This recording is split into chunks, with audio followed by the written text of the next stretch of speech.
चलिए फिर बात करेंगे most important topic, hardness. Hardness कौन कोज करते हैं? हार्डनेस कोज करते हैं मल्टी वैलेंट मेटेलिक कटायन। देखो मेटेलिक कटायन कौन से होते हैं? जिन पर प्लस चार्ज होता है, मेटल के ऊपर प्लस चार्ज होता है, आपको पता है, जैसे कि Na, कैल्शियम एंड मैग्नीशियम और पोटेशियम और आपका आयरन, इन सभी के ऊपर प्लस का चार्ज होता है क्योंकि अपना इलेक्ट्रॉन डोनेट करते हैं, ये इसलिए मेटल बोले जाते हैं। इनमें मोनो वैलेंट मेटालिक कैटायन भी होंगे, जैसे कि Na है, इसके ऊपर एक होता है, और कुछ होंगे मल्टी, जैसे कि कैल्शियम, मैग्नीशियम, और ये सभी मल्टी वैलेंट कैटायन होंगे। बट यहाँ पे एक चीज ध्यान रखना है, सबसे ज्यादा वाटर में प्रेजेंट होते हैं कैल्शियम एंड मैग्नीशियम, और ये बहुत कम मात्रा में होते हैं, और जबकि मोनो वैलेंट कैटायन के कारण बहुत कम हार्डनेस कोज होती है, तो इनको हम हार्डनेस में कंसीडर नहीं करते हैं। हम सिर्फ और सिर्फ बात करते हैं कैल्शियम प्लस प्लस की एंड मैग्नीशियम प्लस प्लस की। ये जब एनायन से कंबाइन करेंगे, रिएक्ट करेंगे, तो कोज करते हैं हार्डनेस को। अब ये एनायन दोस्तों आपके कार्बोनेट आयन भी हो सकते हैं एंड बाइकार्बोनेट, नॉन कार्बोनेट भी हो सकते हैं। बाइकार्बोनेट नहीं, नॉन कार्बोनेट। हमने क्या बात की यहाँ पे? हमने बात की कि हार्डनेस कोज करते हैं मल्टीवैलेंट कैटायन, जैसे कि calcium, magnesium, potassium, iron. But potassium, iron या और जितने भी हैं, ये बहुत कम मात्रा में होते हैं, ना कि बराबर। तो इनके कारण जो हार्डनेस कोज होती है वो हम डिस्कार्ड कर देते हैं, नेग्लेक्ट कर देते हैं। और Na एक मोनोवैलेंट कैटायन है, इसलिए हम इसको भी डिस्कार्ड कर देंगे। हम बात करेंगे कैल्शियम एंड मैग्नीशियम की, जो कि कंबाइन करते हैं एनायन से और बनाते हैं हार्डनेस, वाटर को हार्ड कर देते हैं। अब यहाँ पे जो एनायन है, ये कार्बोनेट फॉर्म में भी हो सकते हैं, नॉन कार्बोनेट फॉर्म में भी हो सकते हैं, जैसे कि हम बात करें CO3 minus minus HCO3 minus, ये क्या है? कार्बोनेटेड फॉर्म है। और अगर हम बात करें नॉन कार्बोनेटेड फॉर्म की, तो वे हो जाएंगे SO4, Cl, और बहुत सारी चीजें हो जाती हैं इसके अंदर। तो जो कैल्शियम और मैग्नीशियम कार्बोनेट के साथ रिएक्ट करेंगे उसको बोलेंगे कार्बोनेट हार्डनेस, और अगर ये रिएक्ट करेंगे नॉन कार्बोनेट कंपाउंड के साथ, एनायन के साथ, तो उसको बोलेंगे नॉन कार्बोनेट हार्डनेस। इन सभी चीजों को आज हम देखने वाले हैं, तो चलिए देखते हैं।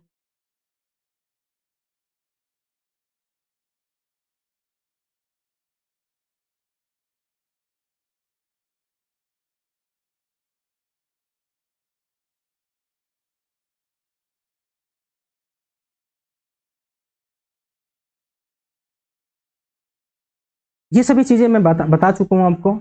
आगे चलते हैं, आगे हम बात करेंगे टाइप्स ऑफ हार्डनेस। हार्डनेस दो टाइप की होती है, एक कार्बोनेट हार्डनेस होती है, एक नॉन कार्बोनेट हार्डनेस होती है। कार्बोनेट हार्डनेस को हम टेम्पोररी हार्डनेस भी बोलते हैं,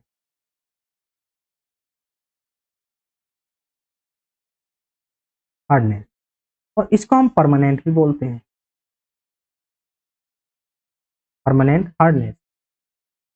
इसके पीछे का रीजन क्या है? सिंपल है, टेम्पोररी हार्डनेस ज्यादा देर तक पानी में नहीं रहेगी, जैसे ही आप इसको बॉईल करेंगे वैसे ही दोस्तों ये प्रेसिपिटेट बना लेगी, मतलब प्रेसिपिटेट बना के नीचे सेटल हो जाएगी और वाटर फ्री हो जाएगा हार्डनेस। तो इसको आप सिंपल बॉइलिंग से भी निकाल सकते हैं, बट याद रखना है जो परमानेंट हार्डनेस होती है इसको आप सिंपल बॉइलिंग से नहीं निकाल सकते, रिमूव नहीं कर सकते हैं। इसके लिए आपने वाटर को सॉफ्ट करना होता है, बहुत सारे प्रोसेस होते हैं जिससे हम वाटर को सॉफ्ट करते हैं। ये तो 10th और 11th की बात है, तो आपके एग्जाम में प्रोसेस नहीं पूछेगा, जो भी चीजें पूछेगा उनको हम आज करने वाले हैं।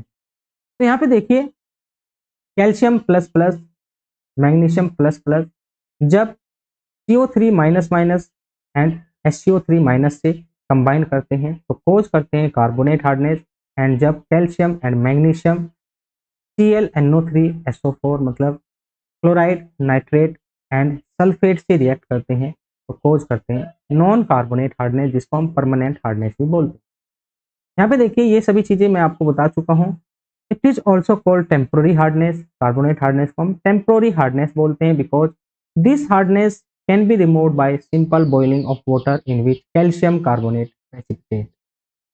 तो कैल्शियम कार्बोनेट प्रेसिपिटेट बना लेता है, जबकि मैग्नीशियम कार्बोनेट प्रेसिपिटेट नहीं बनाता है बिकॉज ये वाटर में सोल्यूबल होता है। ये वाटर में सोल्यूबल होता है, तो ये भी याद रखना है। देन हम बात करेंगे नॉन कार्बोनेट हार्डनेस की, जो कि कौन कोज करते हैं कैल्शियम एंड मैग्नीशियम के मिलने से, किसके साथ, सल्फेट, क्लोराइड एंड नाइट्रेट के साथ। जब कैल्शियम एंड मैग्नीशियम मिल जाते हैं तो परमानेंट हार्डनेस कोज करते हैं। इसको हम नॉन कार्बोनेट हार्डनेस भी बोलते हैं क्योंकि नॉन कार्बोनेट कंपाउंड है, इनमें कार्बन नहीं है। This hardness can not be remove by simple boiling. ये बॉइलिंग से रिमूव नहीं की जा सकती है, इसके लिए आपने सॉफ्टनिंग टेक्निक यूज करनी होती है, जैसे कि जियोलाइट प्रोसेस और बहुत सारी चीजें होती हैं।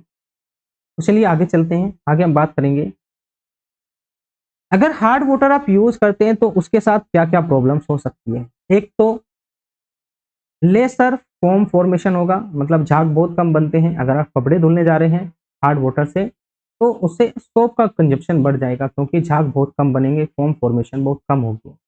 दूसरा, स्केलिंग ऑफ बॉयलर होगा। बॉयलर में दोस्तों अंदर मड भरने लगता है, इसको बोलते हैं स्केलिंग ऑफ बॉयलर, और बॉयलर खराब हो जाता है। It cause corrosion and incrustation of pipe.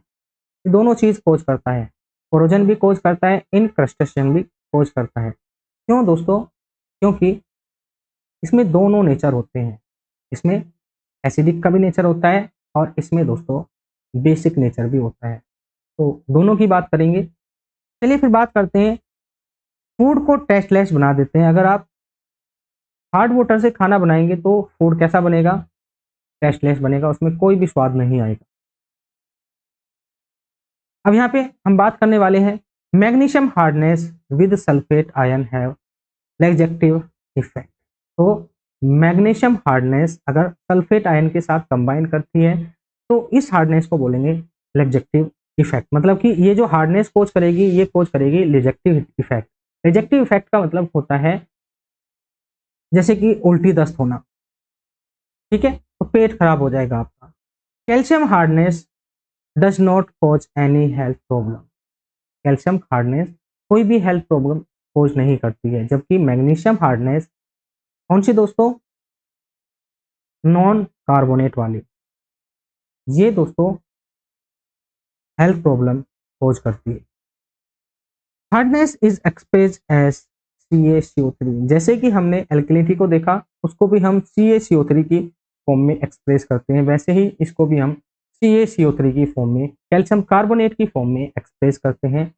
और यहाँ पे हम क्या करेंगे, इसको निकालने के लिए हम यूज करते हैं EDTA मेथड का। अभी मैं आपको इसका फॉर्मूला ही बताऊंगा कि इसका फॉर्मूला क्या होगा टोटल हार्डनेस का। तो इसमें हम EDTA मेथड का यूज करते हैं। यहाँ पे देखिएगा EDTA मेथड में हम हार्ड वाटर लेंगे और यहाँ से प्योर करेंगे EDTA सॉल्यूशन, और कितना EDTA सॉल्यूशन कंज्यूम हुआ उसको हम काउंट कर लेंगे और उसी के हिसाब से बताएंगे कि कितनी उस वाटर की हार्डनेस है। अब यहाँ पे देखिएगा हार्ड वाटर जिसका pH 10 होगा, इसमें हम EBTA इंडिकेटर यूज करते हैं जो कि इसके कलर को रेड बना देगा और EDTA इसको ब्लू बना देगा, इसको ब्लू में कन्वर्ट कर देगा। और इस स्टेज पे आके आप काउंट करेंगे कितना EDTA आपका कंज्यूम हुआ है। तो चलिए एक बार इसका प्रोसेस देख लेते हैं। EDTA का फुल फॉर्म क्या है दोस्तों? Ethylene diamine tetra acetic acid. और जबकि इक्रोम ब्लैक टी जिसको बोलते हैं EBT as an indicator. Eriochrome black T को हम बोलते हैं शॉर्ट फॉर्म में EBT, जो कि एक इंडिकेटर की तरह यूज करते हैं। EBT फॉर्म रेड कलर जो हमने देखा, वाइन रेड कलर देता है। और ट्राइटेशन किसके साथ करते हैं? EDTA के साथ करते हैं, जो कि चेंज कर देता है इसका कलर ब्लू में। फिर हम बात करेंगे EDTA का कितना कंसंट्रेशन रखते हैं, तो देखिएगा यहाँ पे 0.01 m, m है दोस्तों मोलरिटी। हम EDTA का 0.01 m यूज करते हैं, और अगर 1 ml टाइट्रेंट यूज होता है तो change the colour red to blue, तो हम बोलेंगे कि इसकी हार्डनेस कितनी होगी 1 mg per litre HCaCO3। 1 litre में हम डालते हैं, 1 लीटर सैंपल लेंगे वाटर का, और उसमें अगर 0.01 m EDTA यूज होता है तो इसका मतलब ये है, मतलब इसका 1 ml यूज होता है, इसका मतलब ये है कि इसमें हार्डनेस है 1 mg पर लीटर HCaCO3। चलिए अब इसका हम टोटल हार्डनेस का फॉर्मूला देखेंगे। ये है दोस्तों टोटल हार्डनेस का फॉर्मूला, ये है टोटल हार्डनेस का फॉर्मूला। तो सेम फॉर्मूला हमने वहां पे भी देखा था। हमने क्या किया, यहाँ पे mg प्लस प्लस को लिया, इसका वेट लेंगे mg पर लीटर में, ठीक है। ये क्या है दोस्तों, ये सोल्यूट हुआ, सोल्यूट का मास हुआ, इसमें mg पर लीटर, एंड इसको डिवाइड कर देंगे इक्विवेलेंट वेट ऑफ मैग्नीशियम से। यही सेम हमने वहां पे भी किया था। इसको क्या बोलते हैं, इसको बोलते हैं number of gram equivalent, number of gram equivalent, and equivalent weight CaCO3 का इसमें मल्टीप्लाई कर देंगे। सेम हम क्या करेंगे, कैल्शियम के साथ करेंगे, कैल्शियम +2, इसका भी हम मास लेंगे mg पर लीटर में, और इसके इक्विवेलेंट वेट से डिवाइड करके मल्टीप्लाई कर देंगे equivalent weight of calcium carbonate. तो टोटल हार्डनेस आप कैसे निकाल सकते हैं, देखो ये हो जाएगा 50/20, ये हो जाएगा दोस्तों आपका mg+2 50/12। अब ये 50 ये नहीं है, अभी आप समझो कि ये सोल्यूट का मास है, ये है दोस्तों इक्विवेलेंट वेट ऑफ CaCO3, और नीचे है इक्विवेलेंट वेट ऑफ मैग्नीशियम। वैसे ही सेम यहाँ पे देखो, यहाँ पे इक्विवेलेंट वेट किसका लिया है 50, कैल्शियम कार्बोनेट का लिया है, और ये 12 लिया है इक्विवेलेंट वेट ऑफ कैल्शियम। इनमें सभी चीजें रखेंगे। हमने सिर्फ 2 की बात की है, और 2 से ही आपसे क्वेश्चन पूछेगा। आयरन, पोटेशियम, इनसे कभी भी क्वेश्चन नहीं पूछेगा, क्योंकि ये बहुत कम अमाउंट में होते हैं, ना के बराबर होते हैं। अब बात करें दोस्तों, सोडियम के कारण हार्डनेस नहीं आती, सोडियम के कारण हार्डनेस नहीं आती है, बट अगर हम इसको हार्डनेस में कंसिडर करें तो सोडियम कोज करता है सूडो हार्डनेस, सोडियम कोज करता है सूडो हार्डनेस। और सोडियम 2 टाइप की हार्डनेस दे सकता है, एक कार्बोनेट हार्डनेस दे सकता है, मतलब HCO3 के साथ मिलके और CO3 के साथ मिलके, या फिर क्लोराइड, सल्फेट एंड नाइट्रेट के साथ मिलके भी ये हार्डनेस कोज कर सकता है, जिसको बोलते हैं non carbonate hardness, non carbonate hardness. तो अगर ये कोज करता है तो इसको बोलेंगे सूडो हार्डनेस, झूठ मूठ की हार्डनेस है। चलिए आगे चलते हैं। आगे हम बात करेंगे एल्कलिनिटी एंड हार्डनेस में क्या रिलेशनशिप है। एल्कलिनिटी हम अच्छे से जान चुके हैं, एल्कलिनिटी को कौन कोज करता है, जैसे कि कैल्शियम, मैग्नीशियम एंड सोडियम। अगर ये कंबाइन करते हैं तो इसके साथ CO3 के साथ और HCO3 के साथ,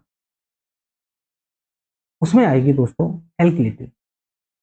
वहीं पे अगर हम बात करें हार्डनेस, तो हार्डनेस में इसको हटा देंगे, हार्डनेस कौन कोज करेगा, CaMgNa।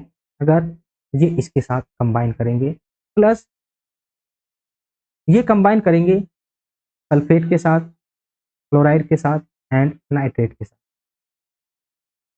तो देखिए एल्कलिनिटी में आप अगर इसको छोड़ दें, बिल्कुल इसको अलग हटा दें बिल्कुल, ठीक है, तो एल्कलिनिटी यहाँ पे 2 के कारण आएगी, जबकि हार्डनेस यहाँ पे देखो कितने के कारण आ रही है, तो इन दोनों में हम कुछ रिलेशन स्टेबलाइज करने वाले हैं। तो चलिए हम यहाँ पे बात करेंगे, अगर सोडियम एल्कलिनिटी एब्सेंट है, सोडियम की एल्कलिनिटी एब्सेंट है, इसका मतलब क्या है, NaCO3 के साथ नहीं है और ना ही SCO3 के साथ, तभी ये एब्सेंट होगी। तो भाई ये Na कहाँ गया? क्या आपने इसको पानी में से निकाल लिया या फिर ये दूसरी फॉर्म में कन्वर्ट हो गया? तो देखो, आपको पता है इसकी एफिनिटी नॉन कार्बोनेट एनायन के साथ ज्यादा होती है। इसकी एफिनिटी H2SO4, H2SO4 कहाँ पे बोल रहे हैं हम बोल रहे हैं SO4 सल्फेट के साथ और Cl के साथ एंड NO3 के साथ ज्यादा होती है, और इसमें भी सबसे ज्यादा Cl के साथ होती है।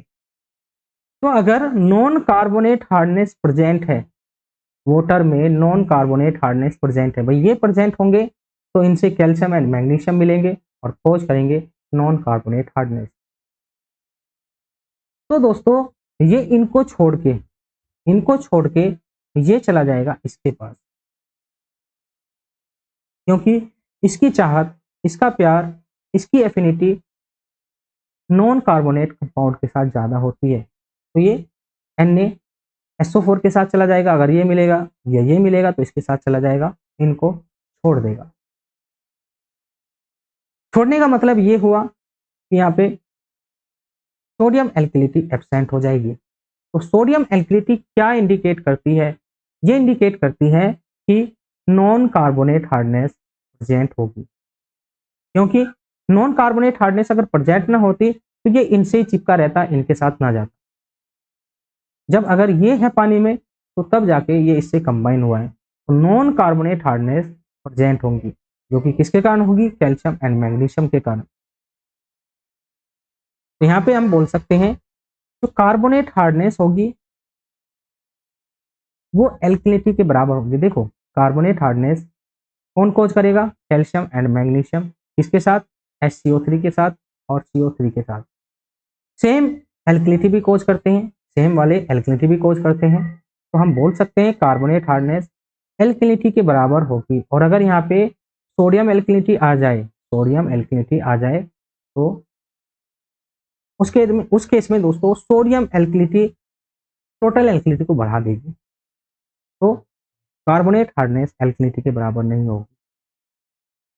हम यहाँ से क्या समझे? हम यहाँ से ये समझे कि अगर सोडियम एल्कलिनिटी एब्सेंट है, it means non carbonate hardness present होगी, और उस केस में कार्बोनेट हार्डनेस टोटल एल्कलिनिटी के बराबर हो जाएगी।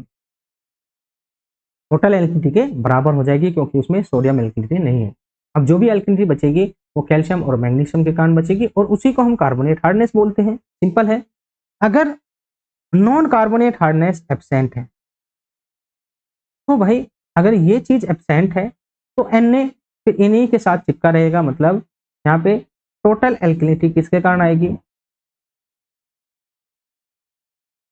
ये आएगी NaSCO3 के कारण, Na2CO3 के कारण, ठीक है, CaCO3 के कारण, CaHCO3 के कारण, MgCO3 के कारण एंड MgHCO3 के कारण। इनके कारण दोस्तों आपको एल्कलिनिटी देखने को मिलेगी, जबकि हार्डनेस, जो कार्बोनेट हार्डनेस होगी वे सिर्फ इन 4 के कारण देखने को मिलेगी, एंड एल्कलिनिटी इन 6 के कारण देखने को मिलेगी। तो यहाँ पे एल्कलिनिटी ज्यादा हो जाएगी कार्बोनेट हार्डनेस से। तो हम कार्बोनेट हार्डनेस को कैसे निकालेंगे? हम यहाँ पे यूज करेंगे दोस्तों total hardness equal to carbonate hardness, क्योंकि इसमें नॉन कार्बोनेट हार्डनेस नहीं होगी, जो भी टोटल हार्डनेस आएगी वो कार्बोनेट हार्डनेस के बराबर होगी। फिर हम बात करते हैं इस नोट की, काफी इंपॉर्टेंट नोट है। Hence carbonate hardness is equal to total hardness और alkalinity which ever is less. तो हम कंबाइनली क्या बोल सकते हैं कि कार्बोनेट हार्डनेस दोनों को मिला के कार्बोनेट हार्डनेस किसके इक्वल हो सकती है? या तो एल्कलिनिटी के इक्वल हो या फिर टोटल हार्डनेस के इक्वल। कार्बोनेट हार्डनेस किसके इक्वल हो सकती है?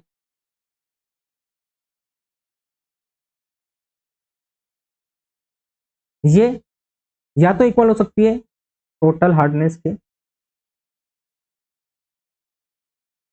या फिर इक्वल हो सकती है टोटल एल्कलिनिटी के। इसके इक्वल होगी। इन दोनों में जो भी मिनिमम होगा, इन दोनों में जो भी मिनिमम होगा, अगर दोस्तों एल्कलिनिटी ज्यादा हो जाए कार्बोनेट हार्डनेस से, तो उस केस में ये टोटल हार्डनेस से भी ज्यादा होगी। यहाँ पे देखो टोटल हार्डनेस कार्बोनेट हार्डनेस से के बराबर है, और हम बोले हैं कि एल्कलिनिटी ज्यादा है कार्बोनेट हार्डनेस से, तो ये टोटल हार्डनेस से भी ज्यादा होगी। उस केस में आप देखेंगे इन दोनों में कौन सा छोटा आएगा? टोटल हार्डनेस छोटा आएगा, तो कार्बोनेट हार्डनेस टोटल हार्डनेस के बराबर हो जाएगी। और अगर टोटल हार्डनेस और टोटल एल्कलिनिटी में, टोटल एल्कलिनिटी कम है क्योंकि उसमें टोटल हार्डनेस में नॉन कार्बोनेट हार्डनेस भी होगा, तो कार्बोनेट हार्डनेस टोटल एल्कलिनिटी के बराबर आएगी। ये सभी चीजें हम सिंपल वे में समझ चुके हैं। अब चलिए आगे चलते हैं। आगे हम बात करेंगे इसकी acceptable limit and cause for rejection. तो सेम जैसा कि हमने एल्कलिनिटी में देखा 200 mg पर लीटर हो जाएगी इसकी acceptable limit, and cause for rejection हो जाएगा 600 mg पर लीटर। ये हम इंपॉर्टेंट टॉपिक सॉल्व कर चुके हैं, समझ चुके हैं। इसके एमसीक्यूज, न्यूमेरिकल प्रॉब्लम जो हम गेट एंड ईएससी के करेंगे, इसमें हम pH, acidity and alkalinity, hardness पर ज़्यादा ध्यान देंगे क्योंकि इन्हीं पर न्यूमेरिकल पूछे जाते हैं और इन्हीं पर ही बनते हैं न्यूमेरिकल, और बाकी के हम एमसीक्यू देखेंगे। तो चलिए अब बात करते हैं next chemical parameter, chloride content. देखो दोस्तों, क्लोराइड मोस्टली आपको सी वाटर में देखने को मिलता है, क्योंकि सी वाटर में क्या होते हैं? NaCl। तो इसका Cl आपके ग्राउंड वाटर के साथ मिलके आपके पानी में आ जाता है। तो अगर आप सी एरियाज में रहते हैं तो वहां पे ये प्रॉब्लम आपको देखने को मिलती है।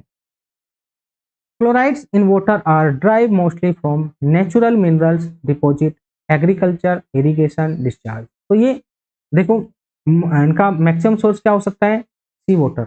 बट आपने देखा होगा ये नेचुरल मिनरल से भी मिल सकते हैं, एग्रीकल्चर से मिल सकते हैं, या आपको इरिगेशन, डिस्चार्ज, इनमें भी क्लोराइड कंटेंट होता है।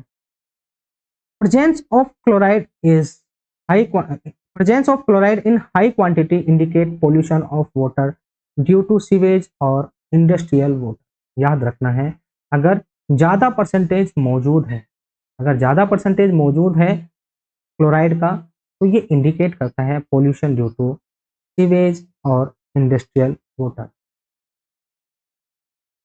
फिर हम बात करेंगे क्लोराइड कंटेंट को आप कैसे निकाल सकते हैं। क्लोराइड कंटेंट को निकालते हैं मोहर्स मेथड से।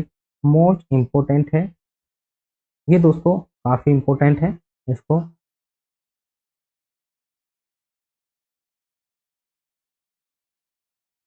हो जाए।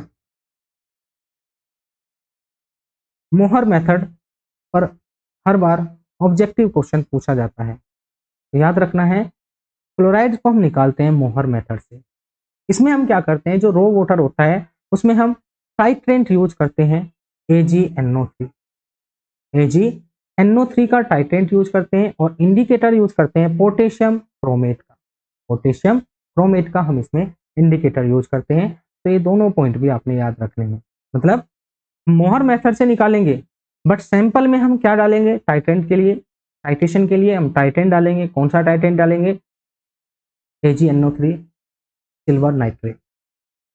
एंड इंडिकेटर जो कि कलर बताएगा इसका, उसको हम क्या डालेंगे? Potassium chromate.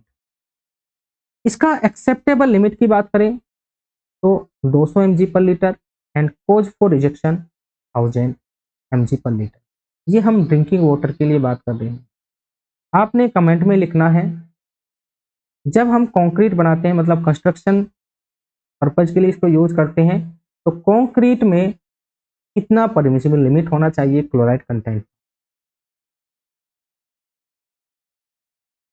देन हम बात करेंगे most important parameter, nitrogen content. Nitrogen content बहुत खतरनाक है, देखते हैं कैसे। नाइट्रोजन कंटेंट अगर प्रेजेंट है वाटर में तो ये इंडिकेट करता है प्रेजेंस ऑफ ऑर्गेनिक मैटर। अगर वाटर में ऑर्गेनिक मैटर है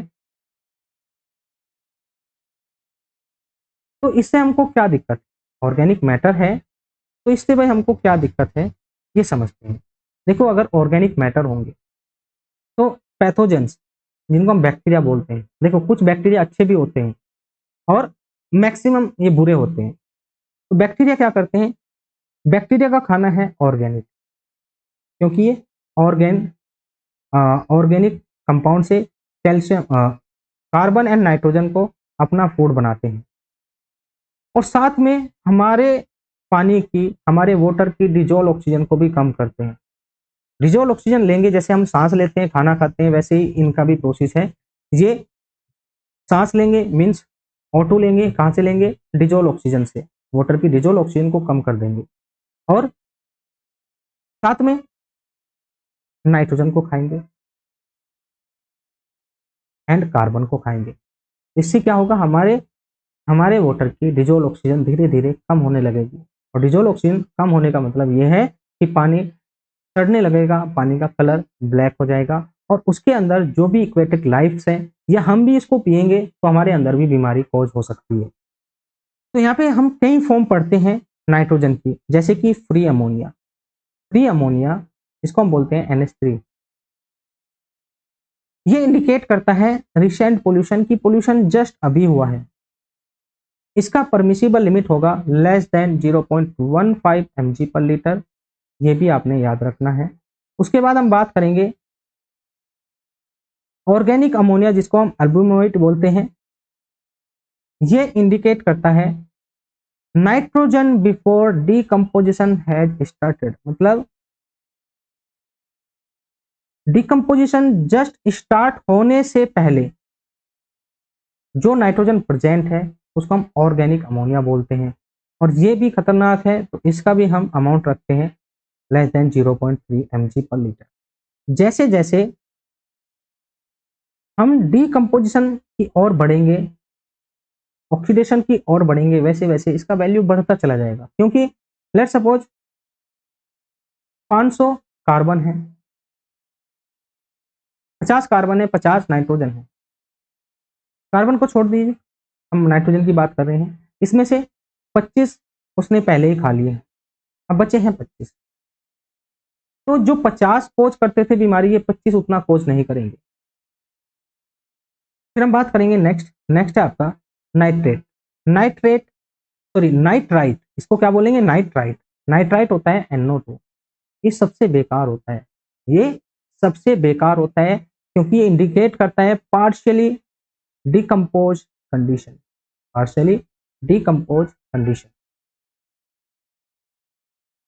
पार्शियली का मतलब अभी बीच में है, तो अभी उसमें दोस्तों डिकम्पोजिशन चल रहा है, अभी उसमें डिकम्पोजिशन चल रहा है, तो ये सबसे बेकार होते हैं। And it indicate old pollution, जो कि सॉरी ये तो गलत हो जाएगा, ये तो गलत हो जाएगा, ये पार्शली डिकम्पोज कंडीशन को इंडिकेट करते हैं, इसलिए इनका अमाउंट नील रखते हैं, जीरो रखते हैं। बात करेंगे नाइट्राइट की, नाइट्रेट की, वो है नाइट्राइट, ये है नाइट्रेट, तो हम लिखते हैं NO3। ये इंडिकेट करता है ओल्ड पोल्यूशन, मतलब फुली ऑक्सीडाइज। अब जब सारा ऑर्गेनिक मटेरियल ऑक्सीडाइज हो चुका है तो बैक्टीरिया ना तो उसको खाएगा और ना ही हमारे डिजोल्व ऑक्सीजन को कम करेगा और ना ही हमारे अंदर आएगा। तो ये हुआ दोस्तों ऑल पोल्यूशन। तो नाइट्रेट इतना प्रॉब्लम क्रिएट नहीं करता है, nitrate is not harmful as it is fully oxidize. But अगर आप ज़्यादा अमाउंट कंज्यूम करेंगे नाइट्रोजन का तो ये दोस्तों इनफेक्ट्स मतलब जो बच्चे होते हैं 1 साल की एज तक के जो बेबी होते हैं उनमें ये बीमारी कॉज करता है, जिसको बोलते हैं ब्लू बेबी डिसीज। और इसका नाम भी देखो, मैथीमोग्लोबिनेमिया। ये हो जाएगा नेमिया। आप इसको खुद से प्रोनाउंस कर लेना, मैथिमोग्लोबिनेमिया, जिसको बोलते हैं ब्लू बेबी डिसीज। इससे क्या होता है, बच्चों की जो स्किन होती है वो ब्लू पड़ने लगती है। क्यों पड़ती है? इन द एब्सेंस ऑफ या लैक ऑफ ऑक्सीजन। ऑक्सीजन की कमी के कारण ब्लू पड़ने लगती है। ऑक्सीजन की कमी कैसे होती है? ऑक्सीजन की कमी ऐसे होती है, जब ये NO3 को आप कंज्यूम करेंगे, बच्चे कंज्यूम करेंगे, तो हमारे इंटेस्टाइन में बैक्टीरिया होते हैं, हमारी आंत में बैक्टीरिया होते हैं, और ये बैक्टीरिया इसको यूज करके इससे बना देंगे नाइट्राइट, मतलब इसकी ऑक्सीजन को कंज्यूम कर लेंगे। भैया उनको तो ऑक्सीजन चाहिए कहीं से मिले, तो इसकी एक ऑक्सीजन को निकाल के इससे नाइट्राइट बना देंगे। अब नाइट्राइट बहुत खतरनाक है, नाइट्राइट बहुत खतरनाक है। अब यहाँ पे जो नाइट्राइट है ये क्या काम करता है, ये अपनी ऑक्सीजन को पूरा करने के लिए दूसरे का सहारा लेगा, और यहाँ पे दूसरा कौन है? ब्लड। ब्लड में हीमोग्लोबिन होता है आरबीसी में, जो कि इसका प्रोटीन होता है हीमोग्लोबिन, और वो क्या कैरी करता है? ऑक्सीजन। तो ये इसकी ऑक्सीजन को यूज करते हैं। अब जब इसकी ऑक्सीजन यूज कर लेंगे नाइट्राइट नाइट्रेट में बदलने के लिए, क्योंकि ये अनस्टेबल है और ये स्टेबल है, तो ये ऑक्सीडाइज होगा, मतलब ऑक्सीजन को यूज करके नाइट्राइट में बदलेगा। तो ये ऑक्सीजन कहाँ से लेगा?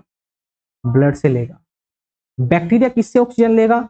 नाइट्रेट से लेगा, इसको नाइट्राइट में बदलेगा, और नाइट्राइट अपनी ऑक्सीजन की पूर्ति करने के लिए ब्लड से ऑक्सीजन लेगा।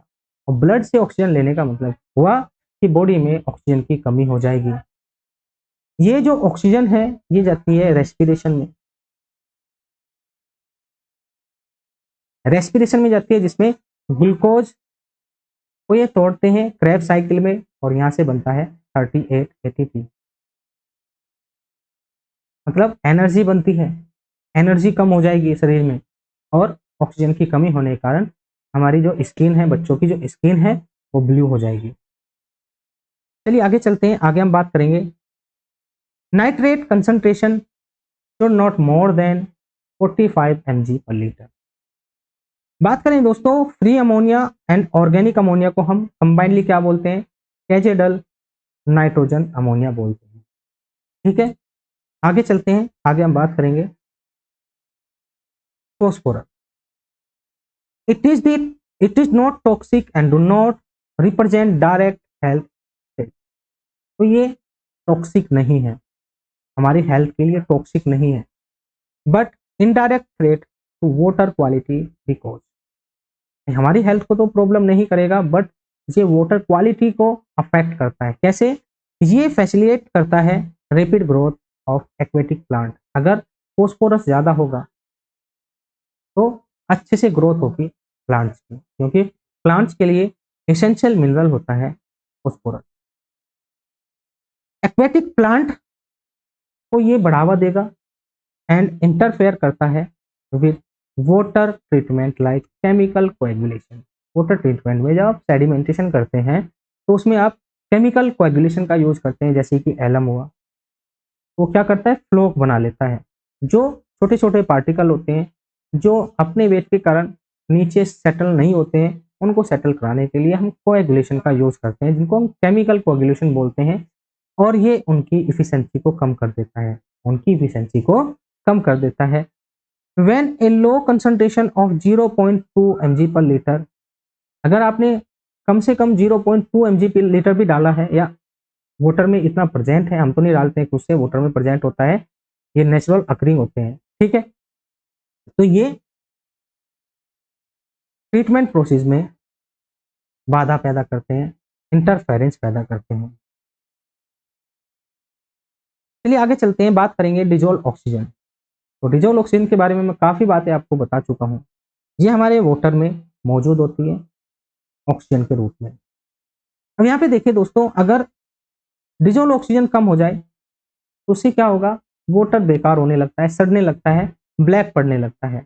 तो स्टेलनेस हो जाती है, स्पे सेप्टिसिटी हो जाती है। सेप्टिसिटी मतलब कि वो सेप्टिक कंडीशन में पहुंच जाता है, बेकार हो जाता है। And result into fall smell and bad taste, और गंदी गंदी गैसें निकलने लगती है एंड बैड टेस्ट, बुरा टेस्ट हो जाता है उसका। अब इसको तो टेस्ट नहीं करेंगे, ठीक है।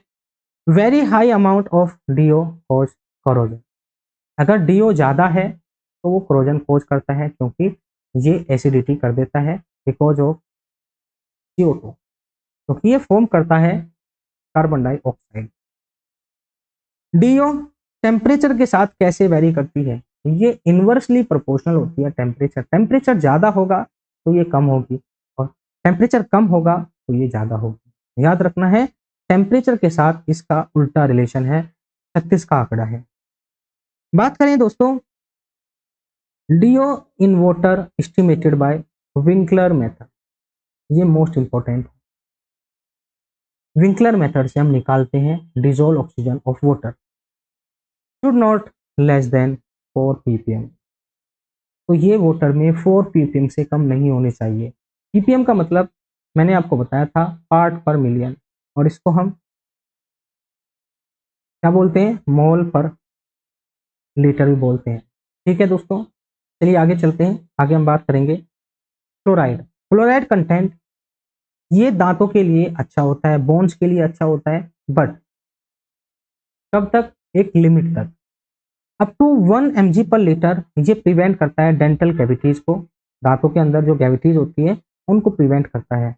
अगर ये 1.5 से 2% 2 ppm से ज़्यादा हो जाए तो ये टीथ को डीकलराइज कर देता है, उसका कलर चेंज कर देता है और येलो कलर बना देता है, जिसको बोलते हैं मोल्टिंग ऑफ टीथ। जिसको क्या बोलते हैं? Mottling of teeth. Greater than 5 mg per litre ये कोज करता है deformation of bones called bone fluorosis, मतलब बोन्स बेकार होने लगती है, डिफॉर्म होने लगती है अगर 5 mg पर लीटर से ज़्यादा हो जाए।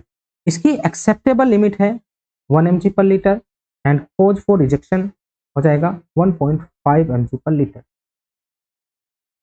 इसके बाद हम बात करेंगे सोडियम।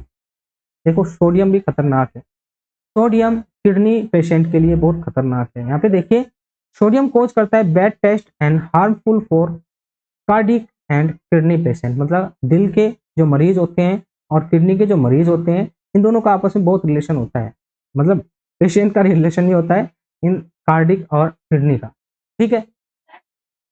और इन्हीं के लिए सोडियम खतरनाक होता है, इन्हीं के लिए सोडियम खतरनाक होता है। It is also corrosive to metal surface and in large concentration it is toxic to plant। तो ये कोरोजन भी कोज करता है, और अगर लार्ज कंसंट्रेशन में प्रेजेंट है तो प्लांट में ये टॉक्सिसिटी भी प्रोड्यूस करता है। मेजरमेंट हम कैसे करेंगे? एटॉमिक एब्जॉर्प्शन स्पेक्ट्रोमेट्री से हम इसको मेजर करते हैं। एटॉमिक एब्जॉर्प्शन स्पेक्ट्रोमेट्री से हम इसको मेजर करते हैं। इसके बाद बात करते हैं आयरन एंड मैग्नीज की। आयरन एंड मैग्नीज ये कलर कोज करते हैं। आपको पता है आयरन कैसा कलर कोज करता है? ये करता है रेडिश कलर, हल्का हल्का रेड, और मैग्नीज ब्लैक कलर कोज करता है। अगर इनकी कंसंट्रेशन इससे ज़्यादा हो, आयरन अगर 3 से 0.3 mg पर लीटर से ज़्यादा हो तो कलर कोज करेगा, और Mn 0.05 mg पर लीटर से ज़्यादा हो तो ये कलर कोज करता है।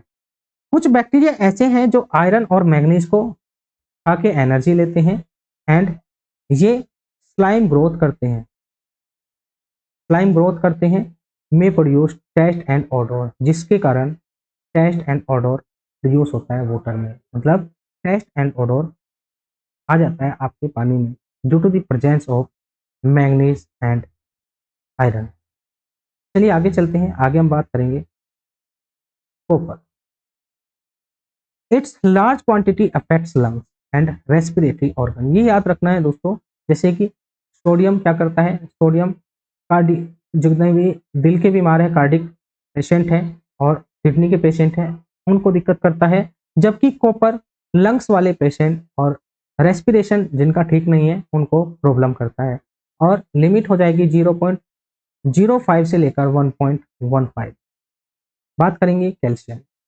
देखिए कैल्शियम भी दांतों के लिए और बोन्स के लिए बहुत इंपॉर्टेंट होता है। एंड कैल्शियम दोस्तों ब्लड क्लोटिंग में भी हेल्प करता है, ब्लड क्लोटिंग में भी हेल्प करता है। ब्लड क्लोटिंग में ये कैसे हेल्प करता है वो आप बायोलॉजी में जाके देखना। तो कैल्शियम इसेंशियल होता है बोन्स एंड टीथ फॉर्मेशन के लिए, बोन्स एंड टीथ के लिए कैल्शियम इसेंशियल होता है। इसकी एक्सेप्टेबल लिमिट याद रखनी है 75 mg per litre and cause for rejection 200 mg per litre. बात करेंगे सल्फेट की। सल्फेट का लिमिट याद रखना है 200 mg पर लीटर एक्सेप्टेबल हो जाएगा एंड कोज फॉर रिजेक्शन हो जाएगा 400 mg पर लीटर।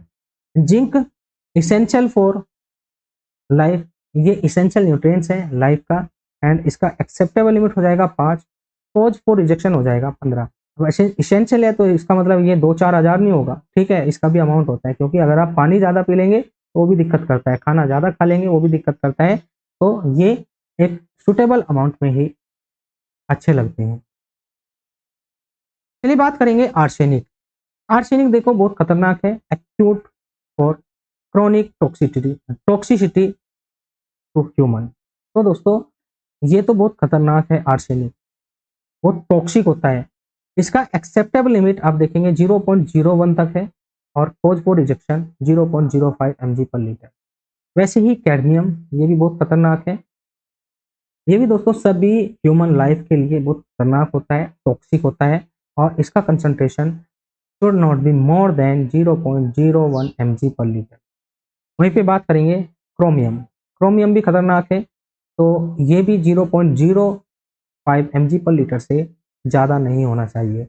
वहीं पे साइनाइड, साइनाइड भी काफ़ी खतरनाक है दोस्तों, इसका परसेंटेज रखते हैं या अमाउंट रखते हैं should not greater than 0.05 mg per litre. इनके सबके आपने अमाउंट ही याद रखने हैं। लेड, ये तो आपको पता है कितना खतरनाक है, ठीक है, ये नर्वस सिस्टम को अफेक्ट करता है, बोन एंड हार्ट्स को अफेक्ट करता है, किडनी को अफेक्ट करता है, इंटेस्टाइन को अफेक्ट करता है, रिप्रोडक्टिव ऑर्गन्स को अफेक्ट करता है। रिप्रोडक्टिव ऑर्गन जैसे कि मेल में कौन हो जाएगा दोस्तों, टेस्टिकल्स जिससे स्पर्म बनता है, और फीमेल में ओवेरी जिससे एग बनता है, तो इनको भी अफेक्ट करता है।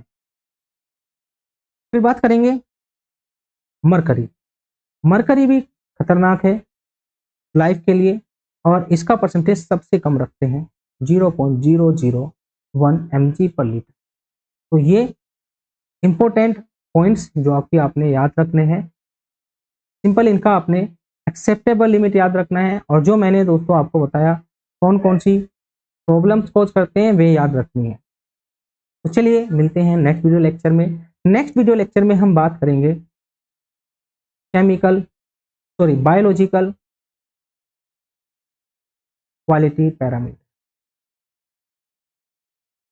जिसमें हम पैथोजन को देखेंगे, पैथोजन की काउंटिंग करेंगे, इसका एस्टिमेशन करेंगे। तो यहाँ पे 2 टेस्ट पढ़ने होंगे, छोटा सा टॉपिक है, करने के बाद हम डायरेक्ट इस चैप्टर के क्वेश्चंस भी लगाएंगे जो कि 50 से 60 क्वेश्चन होंगे, इंपॉर्टेंट क्वेश्चंस होंगे।